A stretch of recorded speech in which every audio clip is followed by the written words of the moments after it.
今日は少し不思議な村を訪れました。ピレネ山脈のふもとにある小さな村、カンポン。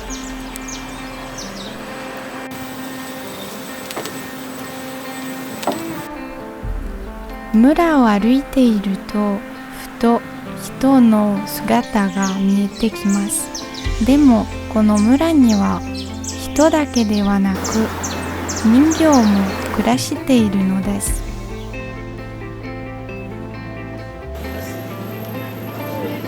ムナクと呼ばれています。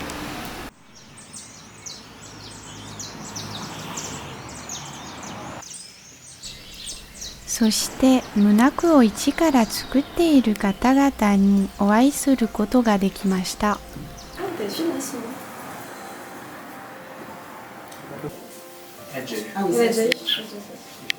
一体一体のムナクがそれぞれ違っていて、それがまた特別だと思います。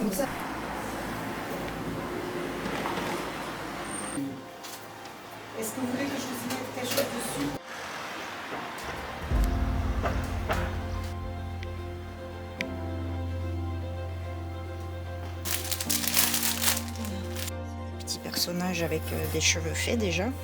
Il y a des petits, il y a des grands. Donc là, c'est le vêtement du porteur du pic. C'est un tissu en laine d'ici. Je ne sais pas si vous avez vu le pic du Midi. Oui. Donc pour construire l'observatoire, il devait acheminer le matériel à dos d'homme et de mule. D'accord. Et donc porteur du pic, c'était un métier. On sait pour les écoliers et écolières ou quand les personnages sont assis.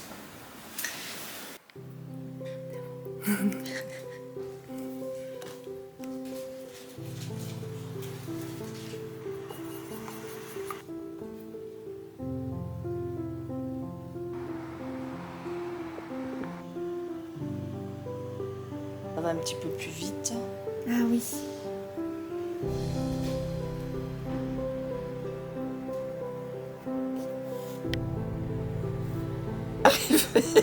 Vous avez l'habitude, hein? Oui. Bon, voilà.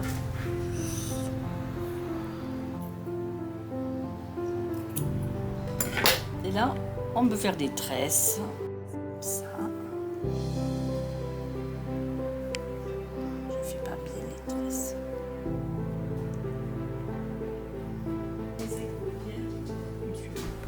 一枚の布が少しずつ命を吹き込まれていくようで、とても感動しました。C'était une ceinture de laine qui tenait la chaux au dos.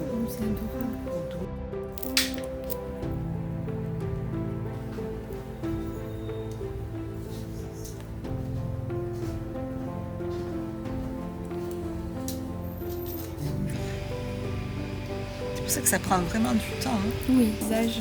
Ah oui, là, t'as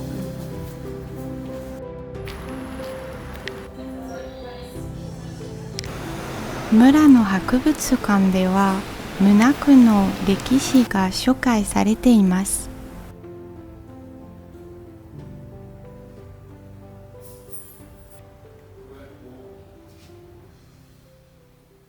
Les aînés étaient obligés de se marier avec d'autres cadets de d'autres familles campanoises. Ils ne pouvaient pas chercher mariage dans un autre village.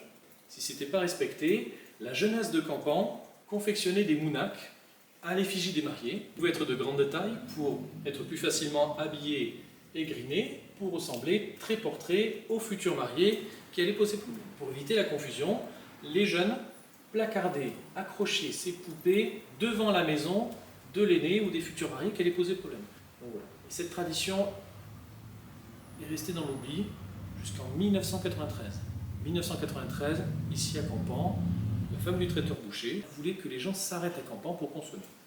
Donc, elle a remis au goût du jour cette tradition en confectionnant quelques mounaks pour les mettre devant sa boutique.